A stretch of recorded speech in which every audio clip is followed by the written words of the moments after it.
자, 어쨌든 다음 주제 얘기해 보도록 하겠습니다. 이해운 후보였던 사람이 이제 지명 철회가 됐죠. 이해운 후보자의 지명 철회, 사실은 이제 대통령실에서도 이제 국민 눈높이에 부합하지 않는다라고 해서 결정을 한 것 같은데, 어찌 보면 또 당연한 처사가 아닌가라는 생각을 하는데, 이해운 후보가 자진 퇴사, 그러니까 자진 철회를 한 게 아니라 뭐라 그러죠? 자진 사퇴. 자진 사퇴. 네. 자진 사퇴를 한 게 아니라 대통령실에서 지명 처리를 한 게 이게 맞는 건가? 사실 뭐 자진이 알아서 이게 떠나라 주는 게 낫지 않았을까라는 이거는 생각이 좀 보통 드는데. 그 지명 철회 전에 기회를 한번 줍니다. 주죠. 아마 대통령실의 뭐 고위 관계자가 예. 자진 사퇴 형식으로 해달라. 음. 그러면 우리가 좀 후위를 뭐 도모하겠다. 뭐 이런 그래. 사인이 한 번 정도는 갈 겁니다. 그래. 근데 본인이 버틴 거예요. 예. 본인이 버텼기 때문에 이제 장관직 욕심냈다가 배신자 되고 장관도 못하고 90억짜리 원펜타스 토해내게 생겼고 수사받게 생겼고 아들은 혼자 빨래도 못하는 이상한 애 만들어 놓고 아들 며느리 사이 되게 안 좋았던 거 전 국민한테 그렇지. 사실인지 아닌지 이야기하고 예. 근데 진짜 저는 그 자리 욕심 막 많은 분들을 뭐라 하진 않거든요. 예. 그 권력 의지가 있어야 잘 돼요. 보면 음. 이렇게 허허실질하고 알아서 챙겨줄 거야 하는 사람들이 잘 된 경우가 별로 없어요. 정치권에서 욕심을 내야 된다. 욕심을 득달같이 내야 돼요. 네. 근데 이건 어떤 선을 넘은 어떤 영화에 나오는 하나의 어떤 욕망으로 가득 찬 빌런을 보는 것 욕망 같았다. 덩어리. 이게 하나의 교훈이 된다. 우리가 자리 욕심을 내고 권력욕이 있더라도 저 정도로는 가면 안 된다라는 여야 모두에게 저는 교훈인 것 같아요. 여야 모두에게. 그리고 진영 함부로 넘지 마라. 그러니까 이게 뭐냐면 우리 진영일 때는 욕 안 한다가 아니라 우리 진영일 때는 그 수많은 전직 보좌관과 이런 사람들이 그래도 같은 당에서 얼굴 보고 살아야 되니까 참아주는 게 있다는 거예요. 근데 그걸 넘어가 버리면 이제 자기가 살아온 게 적나라하게 다 드러나거든요. 그러니까 정말 소신과 철학 때문에 진영을 바꾸는 게 아니라 이렇게 자리 때문에 진영 넘어가는 건 해서는 안 될 짓이다라는 교훈도 좀 남긴 것 같고. 하나의 좋은 예가 되었다. 그러니까 완전 욕심이 잉태하여서 진짜 죄를 낳은 건데 예. 이게 얘기한 대로 정치권에는 사실 욕심이란 꼭 나쁘진 않아요. 그게 그 사람의 어떤 원동력이 되기도 하고 동기가 되기도 하니까요. 그런데 이번에 안타까웠던 게 뭐냐면 이런 식으로 자기 가족까지 판 거잖아요. 실제 얘기하면 자기 그 어떤 유혹을 무마하기 위해서 자기 자식, 아들, 며느리 뭐 이런 사람들까지 이상한 사람 만든 거 아닙니까? 사실 확인되지 않습니까? 보기 안 좋았어요. 그러니까 뭐 예를 들면 한동훈 대표도 그 글이 발표했을 때 뭐 가족 아이디다. 근데 이게 뭐 조작 의혹도 있고 한데 가족이니까 본인이 좀 앉는 모습을 보였으면 좋았을 텐데 오히려 자기 가족이 있었고 뭐 나는 모르고 이런 식으로 가버리니까 이상하게 되는 거거든요. 그러니까 아무리 우리 정치가 그래도 자기 가족 팔기 시작하면요 끝도 없습니다. 그러니까 실제로 그게 이번에 굉장히 정부에도 부담이 됐을 거라고 생각을 해요. 실제로 드러난 여러 가지 의혹들이 워낙 뭐 큰 건이기도 하고요. 뭐 부동산, 뭐 흔히 얘기하는 뭐 부정으로 해가지고 청약을 넣었다든지 이런 것들이 나오는데 거기에 대한 해명이 뭐 내 아들이 뭘 못하고 뭐 내 며느리가 뭐 어떻고 무슨 뭐 사이가 안 좋았고 말도 안 되는 소리잖아요. 그러니까 지켜보시는 국민들이 얼마나 그 답답하셨겠습니까? 그러니까 결국에 본인이 이제 내지 말아야 될 욕심을 부리면 끝이 안 좋다. 이런 얘기 드리고 싶습니다. 진짜 보기 안 좋았어요. 예. 우리 저기 하은기 대변인은 어떻게 봤어요? 저는 뭐 뻔한 그 제가 사실 제 자랑 좀 하면 이런 거 잘 안 틀려요. 이런 전망을 잘 안 틀려요. 전망을 맞췄구나. 전번에 김병기 원내대표도 뭐 제명 안 하고 뭐 안고 간다 이래서 제가 무조건 제명될 거라 그랬거든요. 제명되는 거고 그다음에 이해운 뭐 후보자 같은 경우에서도 뭐 강행 처리할 거라는 얘기도 많이 있어요. 버틸 거라는 얘기도. 근데 제가 지난주에 이 방송에 와서도 이해운 지명자 안 된다고 했거든요. 뭐 비판을 했고 그리고 지명 처리되기 직전 뭐 전날인가에 페이스북에다가 지명 처리해야 된다고 막 했고 막 그랬는데 이게 뻔한 거였어요. 너무 뻔한 거였고 자진 사퇴가 정치권에 뭐 하나의 어떤 그 표준처럼 돼 있는 거에 대해서 제가 반대하는 입장이거든요. 네. 아까 장해찬 최고위원께서 말씀하셨잖아요. 원래 한번 기회를 준다고. 근데 원래는 자진 사퇴가 표준이 아니었어요. 이런 일이 있으면 그냥 지명 철회하거나 아니면은 뭐 인책 경질을 합니다. 이미 임명된 사람이면 그게 메시지거든요. 자진 사퇴 언제부터 그 잘못해가지고 물러나는 사람한테 좋게 네가 그러면 뭐 물러나는 걸로 좋은 모양새 만들어주자. 이 문재인 정부 때 이렇게 된 면이 있어요. 실제로. 근데 그런 거 아니거든요, 원래. 잘못했다 그러면은 이 사람 우리가 안 씁니다. 딱 해야지 이게 메시지가 되는 거죠. 그래서 저는 자진 사퇴 그림보다는 지명 철회가 맞다고 생각했고 그래서 여기서도 그렇고 SNS에 메시지 낼 때도 자진 사퇴해 주십시오 안 했고 지명 철회해 주십시오 했거든요. 그래서 저는 순리대로 갔다 이렇게 생각합니다. 좋습니다. 이제 그 이혜원 후보자가 이제 지명 철회를 당하고 나서 이제 또 조사해야 될 것들이 더 남을 것 같아서 이혜원 후보자가 장관직을 얻기 위해서 뭐 이런 게 더 많지 않나라는 생각을 하는데 요거에 지금 이혜원 후보자가 지금 청문회를 통해서 밝혀진 사실들이 굉장히 많습니다. 이제 원펜타스 뭐 부정 청약도 마찬가지고 뭐 우리 자녀들 이제 부정 입학도 마찬가지고 병역 비리 이런 것도 있고 그래서 이제 그 후에 이제 이후에 조사가 계속 되어야 된다라는 이제 주장이 있던데 그 중에서 가장 관심 있는 거는 저는 개인적으로 이제 원펜타스입니다만. 예. 그거 우리도 다 준비하고 있잖아. 예. 전 국민 로또 대기 중. 그렇지. 그거 이제 줍줍 뜨면 원펜타스 부정 청약으로 빨리 저기 취소가 되어라.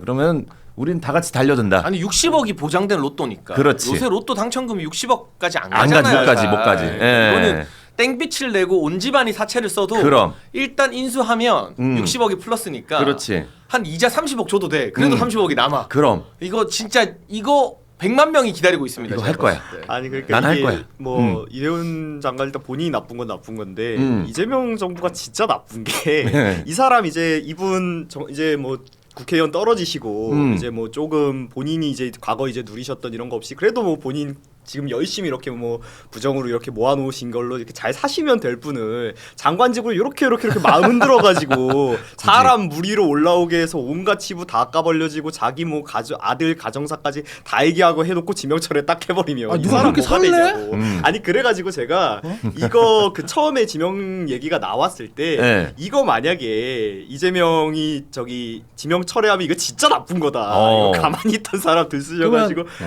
이 사람 이래놓으면 임명했었어야 되나요? 아니 이제 안 되죠. 그건 안 그건 안 되는데 돼. 이게 참 사람 마음 이렇게 하면 안 된다. 아니, 그거는 애초에 자기가 거절했어야지. 스스로를 그러니까. 돌아봤어야지. 그거는 이제 뭐 웃자고 하는 얘기로 제가 듣겠습니다만 네. 아니 뭐 대통령은 어쨌든 좋은 의도로 했을 수 있죠. 그렇지. 좋은 의도로 했을 수 있고 뭐 대통령께서 직접 말씀하시는 것처럼 그 당에서 뭐 5번 공천 주고 했다면서요. 그래서 사실 이혜원 후보자가 재정 보수주의자입니다. 그 KDI에 있을 때도 재정이 전문이었고, 근데 뭐 국민의힘이나 개혁신당에서 저희 정부의 확장 재정이나 뭐 이런 거 가지고 돈 벌어서 문제라고 하지 않습니까? 재정 보수주의자를 기획예산처 장관으로 앉혀가지고 그 보수 지지하시는 분들이 우려하는 것까지 조금 담아서 통치를 하려고 했겠죠. 근데 막상 해놓으니까 엉망진창인데 뭐 어떡합니까? 지명 철회해야지. 저걸 저렇게 얘기해버리면 뭐 임명을 강행했었어야 되는 거예요? 원페타스 부정 청약은 저희가 공천 준 국회의원 할 때 일이 아니에요. 그 그래요? 이후의 일이에요. 그러니까 그 정도 검증은 했어야 되는 거예요. 그리고 그 의원실 갑질이나 이런 것도 국민의힘 사람들은 다 알았어요. 그러니까 지금 여야가 협치가 안 되고 민주당과 이재명 정부가 야당을 아예 없는 사람 투명인간 취급하니까 이런 문제가 발생한 건데 강훈식 실장이나 뭐 그 당시에 우상호 정무수석이 야당 국회의원한테 전화 한 통만 해서 이혜원 평판 어때? 한마디 물어봤으면 우리 다 이야기해 줄 수 있었던 거예요. 그러니까 그 정도의 성의도 안 보인 거예요. 그러니까 저런 사람 공천한 우리도 잘못이 맞는데 최소한의 검증도 안 했으면 어쨌든 인사가 실패했으면 좀 미안한 척이라도 해야지 그거를 고개를 뻣뻣이 들고 너네가 공천했는데 뭐 이거는 말이 안 되는 태도라는 거죠. 어허.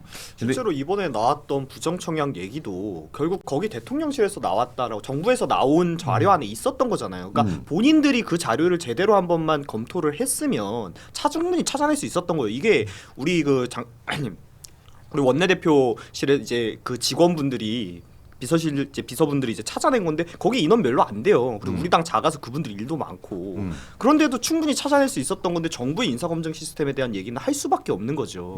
그러니까 본인들이 준 자료 안에 그거에 대한 의혹들을 충분히 찾아낼 수 있는 게 있는데 못 찾고 본인들이 우린 임명할 거니까 너희들 알아서 해보시오. 이거는 이상하잖아요. 거기에 대한 비판은 좀 감수를 해야죠. 거기에 대한 비판은 감수하는데 저는 인사 검증에는 어쨌든 한 3단계 정도가 있다고 생각합니다. 임명권자가 직접 보고 이제 뭐 검증을 해서 추천을 하는 경우가 있고 그게 첫 번째 단계인데 네. 그렇게 되면 두 번째 이제 언론이나 국민들이 보고 또 판단을 하는 거죠. 세 번째가 이제 청문회를 통해 가지고 뭐 인사권자가 놓친 부분이 있는지 이런 것들을 보고 청문회에서 한번 걸러집니다. 근데 청문회까지 갔는데도 그 문제가 소명이 안 되고 하면은 지명 처리를 하는 게 맞죠. 보통은 이제 그게 뭐 그 지명 처리를 하는 즉시 자기 인사 실패라는 걸 인정하기 때문에 보통 정치권에서 강행하거든요.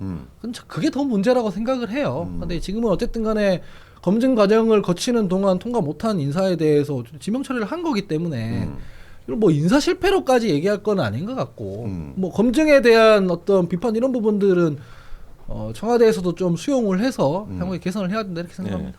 근데 이혜훈 후보자의 그 지명 철회에 대해서 국힘에서는 이거 대통령에서 사과해야 된다라고 얘기를 하는데 이게 뭐 사과까지 해야 될 일인가 이게 생각도 듭니다만, 네. 사실 뭐 대통령실에서 사과할 일은 없겠죠. 근데 지난번 기자회견에서는 대통령께서 이건 문제가 있어 보인다고 했거든요. 저는 거의 유감 표명처럼 들었어요. 그 얘기를 들어보면 사실 이미 지명 처리되는 게 방향이 보였습니다. 네, 뭐 아까 전에 문 대변인 얘기한 것처럼 상대 진영에서 이렇게 발탁을 한 사람이고 더 갈 데도 없고 청문회 소명까지도 안 들어보고 지명 처리하기에는 너무 인간적으로 좀 그러니까 청문회 소명까지 들어보자 이렇게 전 들었거든요. 그래서 사실상 이 좀 문제가 있는 부분에 대해서는 대통령께서도 직접 인정을 했죠. 그러면 이제 그 기획예산처의 그 장관직이 지금 공석인가요, 그러면? 지금 공석이죠. 그렇다면 여기 이제 장관을 또 이게 임명을 해야 되는데 대통령이 또 다른 사람을 또 임명하게 되면 똑같은 이제 뭐 청문회를 열고 그러지 않겠습니까? 네. 그러면 이제 어떤 의원이 이 자리가 너무 두려워서 사실은 못 갈 것 같은데 만약에 임명을 해도 문제고 안 해도 문제가 될 것 같아. 그러니까 이거는 솔직히 말하면 이런 경제 관련 부처는요. 네. 그 오랫동안 경제 관련 실무를 담당했던 관료 출신 쓰는 게 그냥 제일 무난한 수예요. 근데 이제 왜 이혜훈이라는 수를 썼냐 그 배경이 저는 뭐 보수 통합, 국민 통합 이런 게 아니라 네. 지금 우리나라 원화 가치가 전 세계 최하 3위로 추락했잖아요. 그러니까 돈을 떨어졌어. 계속 찍어내니까 원화가 완전 똥값이 되고 있어요. 네. 물가 오르고 부동산 오르고. 아 힘들어. 근데 내년에도 후내년에도 이재명식 경제 정책은 돈을 막 찍어서 풀 거란 말이에요. 그럼 누군가 그 총알바지를 해야 돼. 욕 먹어야 돼. 보수 출신 갖다 쓰고 야 쟤도 돈 풀라고 한 거야. 우리 잘못 아니야. 라고 이제 넘기려고 한 거야. 아하. 근데 그러다 보니 이 사단이 발생한 건데 그냥 뭐 어차피 이거 예산 그 예산처 장관이 할 거라고 생각하면 너무 순진한 발상입니다.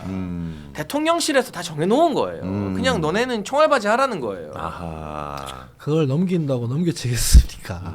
말도 안 되는 얘기인 것이고 경제 상황이 안 좋아지면은 저 생각난 추천 인사가 있습니다. 아 있습니까? 지금 성남 총각님 댓글 보고 생각났는데 슈퍼챗 예. 보고 성남 총각님이 뭐라고 하셨죠? 외제차 전입 비용도 아끼는 네. 알뜰살뜰한 예산 절감의 대가 한동훈의 와이프 진은정 변호사를 야. 기획예산처 장관으로 적극 추천합니다. 아. 그러면 자기 외제차 등록비 아끼듯이 국가 예산도 아끼지 않겠습니까? 밀어주는구나 또 이렇게. 네. 근데 우리 장해찬 최고위원은 네.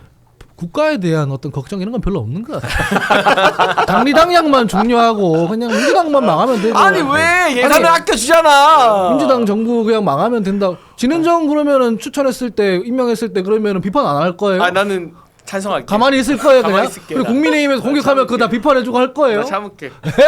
외제차 등록비 아끼듯이 국가 예산 아끼겠습니다. 적임자다 하고 돌아다닐 거냐고. 할게. 일단 임명해봐. 할게. 국가와 나라를 생각을 할게. 하셔야지. 아무리 그 논평을 하더라도. 예? 그냥 뭐 민주당이 집권했으면 그저 나라 망하라고 고사를 지내서 지는 정도 안 치고 아니, 한동훈도 데려가라 그러고. 예산을 아끼는 게 중요하니까 얼마나 예산을 아끼겠냐고. 외제차 등록비도 아끼는데. 지 예산을 아끼겠지. 그 취등록세 그거 얼마 한다고. 그쵸 그렇지, 형님. 그렇지. 얼마 차이 안 날 텐데. 근데 자기 돈 아니라고 펑펑 쓰는 거 아니야? 네. 아니 근데 이제 장해찬 같은 경우에는 재밌으니까 방송 재밌으라고 하는 얘기니까. 저도 재밌으라고 한 얘기예요. 그랬구나. 네. 예. 잘 받아줬다. 네. 예.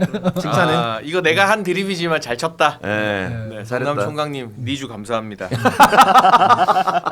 잘 쳤다. 리주를 하는 남자 우리 장해찬. 예.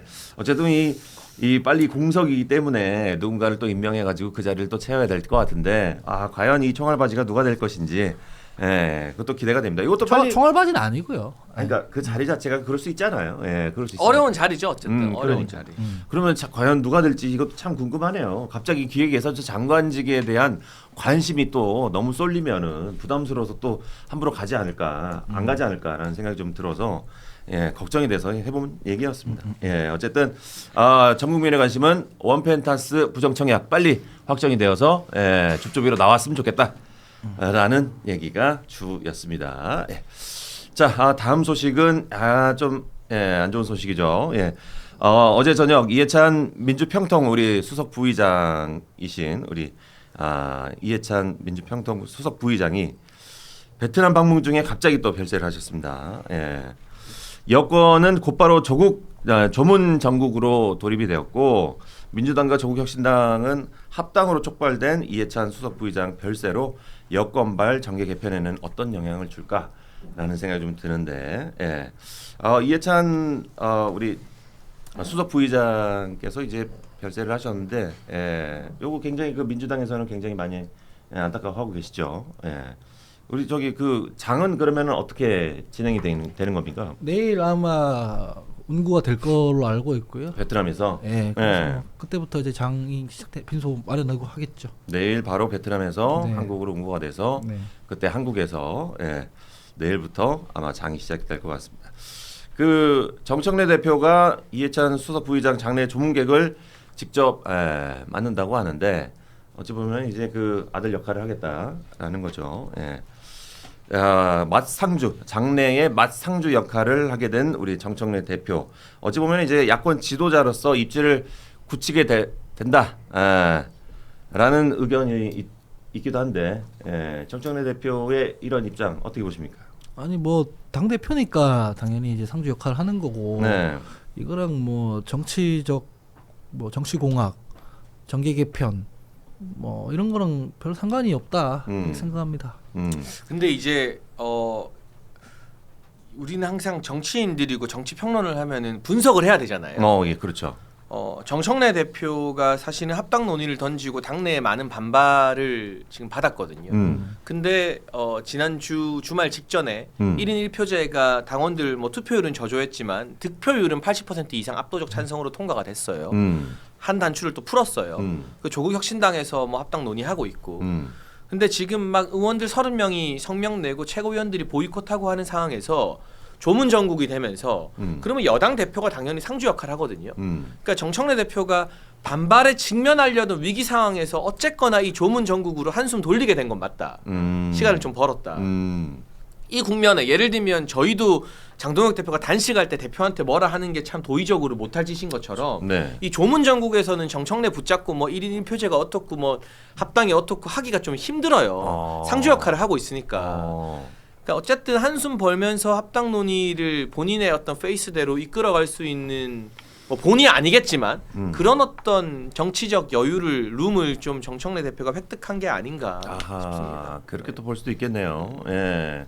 우리 문성호는 어떻게 보십니까? 그러니까 이제 뭐 누군가의 안타까운 일이 또 누군가에게는 이렇게 뭐 정치적 이점으로 될 수도 있는 게 또 세상 일이기는 해요. 네. 근데 뭐 이런 거가 좀 논평하기가 조심스럽기는 한데, 그렇지. 그러니까 그러다 보니까 이제 이런 거에 유족분들이 뭐 좀 아예 그런 논란을 좀 차단하고자 뭐 조용히 하겠다, 가족끼리 하겠다 이런 선택을 하는 경우도 있거든요. 근데 뭐 그거는 뭐 저희가 왈가왈부할 일은 아닌 것 같고, 다만 이제 정청래 대표에게 어쨌든 한숨 벌 시간을 진짜 생긴 건 맞죠. 그러니까 뭐 거기에서 또 실제로 우리가 좀 옛날 얘기긴 하지만 지금도 장례식장이나 이런 조문에서 정치가 많이 이루어져요. 실제로 조문객들도 이렇게 뵙고 하면서 옛날부터 많이 그래왔고 사실 지금도 그렇거든요. 그러니까 여기에서 뭐가 좀 하나의 지금 민주당 내부의 어떤 갈등 상황에서 뭐 또 하나의 지켜봐야 될 타이밍이다 뭐 이렇게 생각합니다. 저기 그 우리 이해찬 우리 저기 뭐죠? 수석 부의장께서 별세를 하신 이유가 심근경색이라고. 네, 뭐 원래도 근데 건강이 안 좋으시고 지병이 계속 있으셨다고 정치권에서 알려져 있었고요. 해외 출장 과정에서 다소 일정이 무리했던 거 아닌가. 근데 아무튼 도시가치님께서 국내에서 응급처치나 치료를 했으면 어땠을까 하는 생각도 들고 많이 안타까워하시는 것 같습니다. 근데 이게 뭐 민주당의 어떤 정치적 상황이나 개파 갈등이나 이렇게 그런 거랑 크게 영향이 없을 거예요. 네. 그렇죠. 이거는 그냥 돌아가시는 거니까. 그리고 뭐 네. 이게 뭐 징계 국면 이런 게 아니잖아요. 합당 이것도 던져놨지만 중단하지 않는 이상 계속 갈 거란 말이에요. 뭐 반발이든 찬성이든 토론과 수기 과정이 어차피 있을 수밖에 없는 문제라. 이거는 여야를 막론하고 이제 많은 분들이 이제 조문객으로 이제 참석을 하시겠죠. 네네. 네. 한동훈 징계 같은 경우에는 이미 징계 결정이 내려졌잖아요. 네. 그러고 난 뒤에 단식이 들어갔잖아요. 네. 그 힘을 쭉 빼놓고 난 뒤에 이번 주 목요일 29일이면 목요일이죠. 이번 주 목요일에 확정이 되는 거잖아요. 네. 근데 뭐 당대당 합당 같은 경우에는 확정이 된 게 아니라 이제 던져놓은 상태였잖아요. 그래서 조문 끝나고 난 뒤에 만약에 추진된다 그러면은 다시 토론이 되겠죠. 그래서 이거는 크게 뭐 연동되는 이슈는 아니다. 이렇게 말씀드립니다. 알겠습니다. 어쨌든 뭐 두 분은 가십니까? 세 분은? 저는 가야죠. 네. 한기 대변인은 갈 거고. 네. 네. 뭐 두 분은 저는 특별한 인연이 인연이 없어서 없어서. 사실은 네. 뭐 제가 근데 예를 들면 당에서 원내거나 뭔가 이 중요한 직함이면은 가는 게 맞는데 저희 당에서 공식적으로 아마 가시겠죠. 굳이 뭐 제가 개인적 인연이 없는데 뭐 갈 사항은 아닌 것 같아요. 그렇구나. 갑자기 그렇게 하니까 의문이 하나 생기는데 한 전 대표는 가실까요 거기는? 조문은? 한동훈 어떻게 대표 갑니까 안 갑니까? 되게 예리한 질문이다. 네. 예를 과연 들면 조문은 가실 나도 하려고 것인가? 그랬어, 그 질문. 본인은 카메라 받는 걸 좋아하니까 이런데 가서 뭐 한마디 하고 싶을 텐데 단식장에는 안 오고 또 이해찬 대표 그 조문하러 가면 또 보수 진영 내에서는 그거 가지고 또 말이 많을 거고. 보수 진영 내에서는 그런데 우리가 경조사로 치면은 경사는 이제 뭐 좀 돈만 보내고 안 가고 이러지만 조사는 또 챙기는 게 한국 사회 문화잖아요. 그러니까 이게 단식장을 갔으면 그러니까 이런 논의 갔으면 말이 자체가 안 뭐 나오는데. 상관이 안 나오는데 아니, 물론 본인이 거기서 안 갔기 때문에 이후에 어디를 갈 때 스텝이 그렇지. 꼬여버리는 네. 거지. 이해합니다. 이해하는데 그 그래도? 빈소 갔는데 그걸 이제 정치적으로 넌 단식장 그렇게 엮어서 하는 거는 좀 과하다. 이렇게 그렇게는 아무도 안 할 텐데 우리는 그런 평론을 안 할 거야. 네. 그렇지만 지지자들이 아마 지지자가 그런 하는 사람이 있겠지. 의견을 막 분출하겠죠. 원하다 뭐 이런 얘기 할 것 같다. 예, 합니다. 어쨌든 아니면 뭐 댓글 전문가니까 댓글로 추모할 수 있죠. 뭐 본인의 댓글로만? 뭐 그런 데서 뭐 지지자들 보고도 댓글로 나가라고 하는데. 그것도 서운하네. 예. 근데 뭐 좀 진짜 이 댓글로만 추모하기 뭐 하면 또 가족 아이들 동원해서 추모 댓글 많이 달고 하면 되니까. 네. 뭐 어쨌든 한동훈 전 대표의 참 포지션이 참 애매해졌어요. 왜냐면은 뭐 이런 일이 있어도 조문을 가는 것도 문제고 또 안 가는 것도 문제고 댓글만 다는 것도 문제고. 그 한동훈 전 대표에 대한 논평이나 평론이나 이 이슈를 가지고 얘기할 날이 얼마 안 남았어요. 목요일까지밖에 없다. 아니 뭐 조금 더 될 수도 있겠지만 네. 사실 그 끝난 사람입니다. 근데 본인은 대구나 부산에 이제 보궐선거 자리가 하나 뜨면 뭐 누군가의 시장 출마로 뭐 대구는 예를 들면 현역 의원, 추경 의원 자리가 빌 수도 있는 거고 부산은 전재수 의원 자리나 뭐 이렇게 빌 수 있는 거잖아요. 그러면 대구나 부산에서 무소속 나가서 배지 달고 살아 돌아오겠다라는 간을 지금 슬슬 보고 있거든요. 근데 그것도 저는 결국에는 무소속 출마를 할 깜냥이 아니라고 보는데 아무튼 뭐 제가 장해찬 최고위원이랑 방송을 몇 개 하면서 네. 주식 가지고 비유해서 요새 얘기하는 경우가 종종 있는데 네. 그 한동훈 전 대표가 어떤 상황이냐면 상패가 안 됐을 뿐이에요. 상장 폐지가 안 됐는데 계속 하한가 찍고 막 이렇게 하고 있는 상태입니다. 이게 지금 차트가 꺾였어요. 이미. 이게 적당히 눌림목이 아니라 아예 꺾였다고요. 이게 지금 회복을 하려면은 실적 발표를 해가지고 뭔가 엄청난 실적이 사실 있었거나 재료가 있거나 이래야 된단 말이에요. 이렇게 한번 꺾인 차트가 뭐 상장 폐지로 달려가고 있는데 갑자기 반등하는 경우는 없습니다. 아하. 하지만 그 주식을 들고 있는 사람들은 본전 생각이 나니까 아까우니까 내가 한때는 당대표였고 한때는 뭐 대선 주자였고 뭐 이러면서 이제 그걸 들고 있는 거거든요. 들고 있으면 들고 있을수록 어떻게 됩니까? 한가 치는데 계속 물타기 하고 들고 있고 이러면 어떻게 돼요? 사실은 손실은 더 막대해지는 거거든요. 네. 그래서 제가 말씀드리는 건 이미 예전에 끝났고 끝났는 걸 본인이 인지 못한 상태에서 계속 물타기 하다가 손실이 더 막대해진 거예요. 그래서 우리가 한동훈 전 대표로 얘기할 날도 얼마 남지 않았다. 얼마 남지 않았다. 네, 네, 맞습니다. 한동훈 주식은 이미 휴지 조각이 됐다. 곧 네. 상장 폐지될 거예요. 혹시 뭐 희망을 갖고 계신 분들은 빨리 인정을 했으면 좋겠다. 뭐 이런 느낌으로 말씀을 해주셨습니다.